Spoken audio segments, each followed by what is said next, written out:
The number one priority for Republicans in the House of Representatives right now is to get the tax cuts that they had passed in Trump's first year, 2017, to get those tax cuts extended because they expire in just a couple months. So that is why Republicans have been talking about things like cutting Social Security, Medicaid, Medicare, SNAP, environmental regulations, everything under the sun to make it more palatable to the moderate Republicans to pass a $1 trillion tax cut package. But it's not just about convincing Republicans in Congress to go along with this plan. Obviously, in the run-up to the passage of the 2017 tax cuts, there was this massive PR blitz by Republicans and their allied groups to convince the public that we need to do this because really working class, you're going to benefit from it. Then the tax cuts passed, and within the months that followed, more and more stories came out and polls were conducted that showed that even a majority of Republican voters no longer trust trickle-down economics. They believe it is a bust, and they believe that the 2017 tax cut package only benefited the wealthy.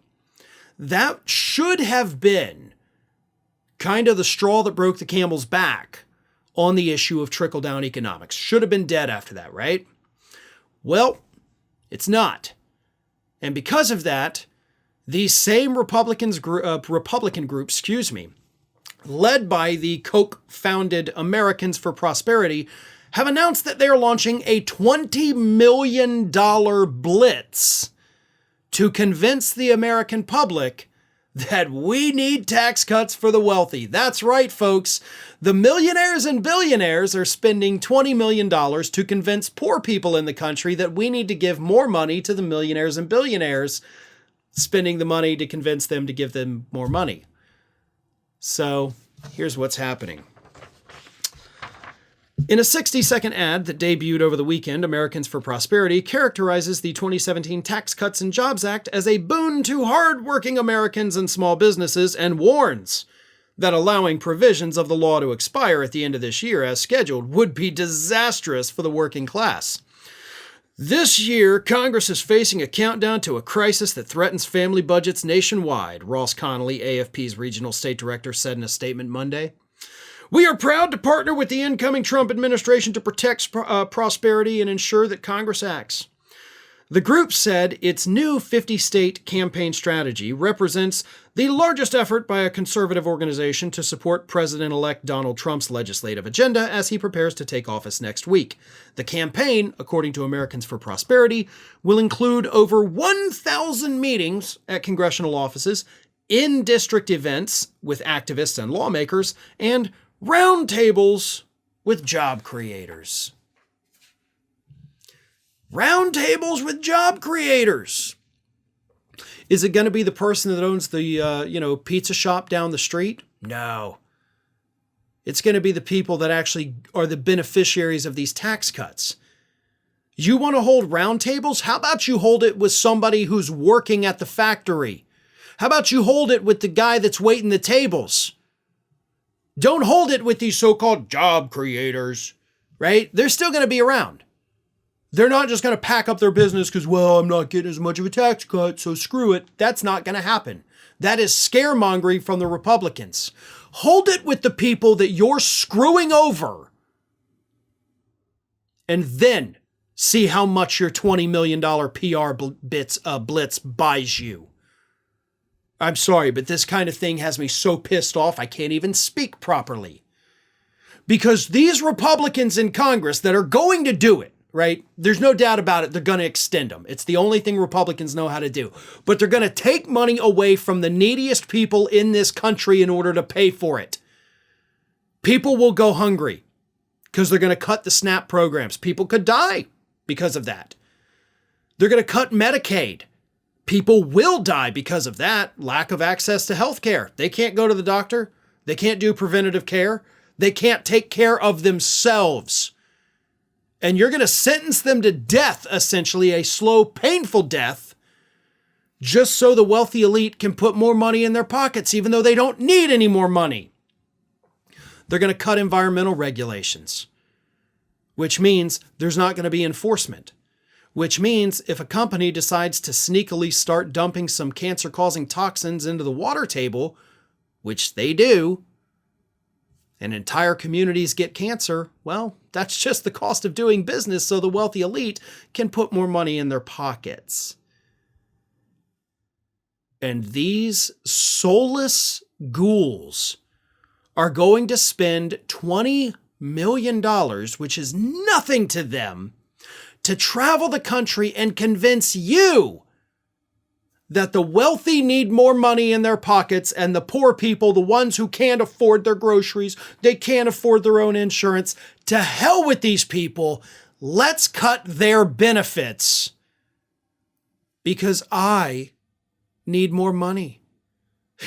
I'm traveling all over the country. I'm talking to the job creators.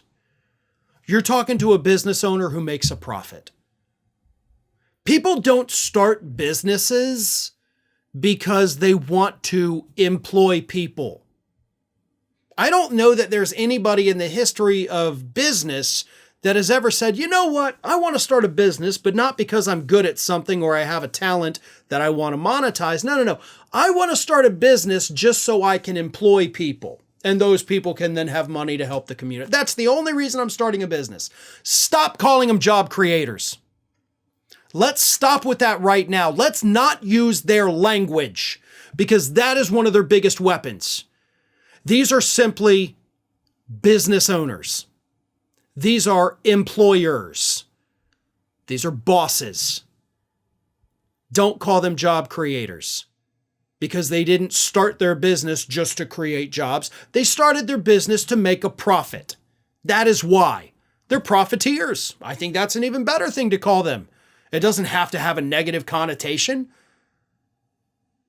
But we can't use their language. We start using their language, we lose, right? That's the thing.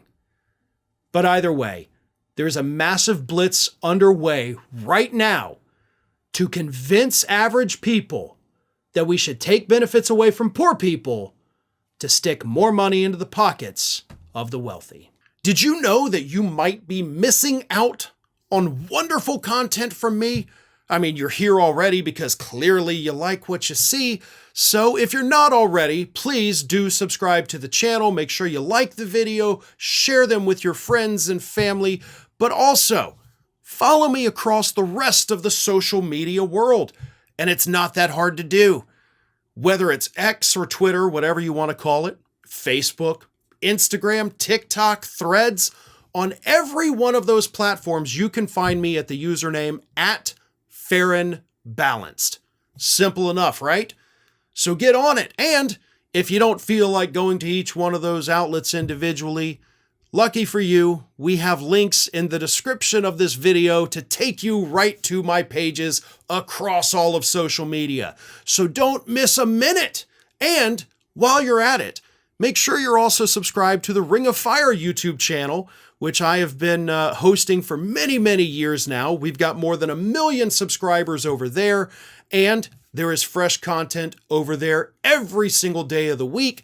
So again, if you're not subscribed, subscribe to this channel, and while you're at it, go subscribe to Ring of Fire at youtube.com/The Ring of Fire and @FarronBalanced across every social media platform that, of course, is not considered just a far-right hellscape. Well, maybe Twitter is, but that's a story for a different day.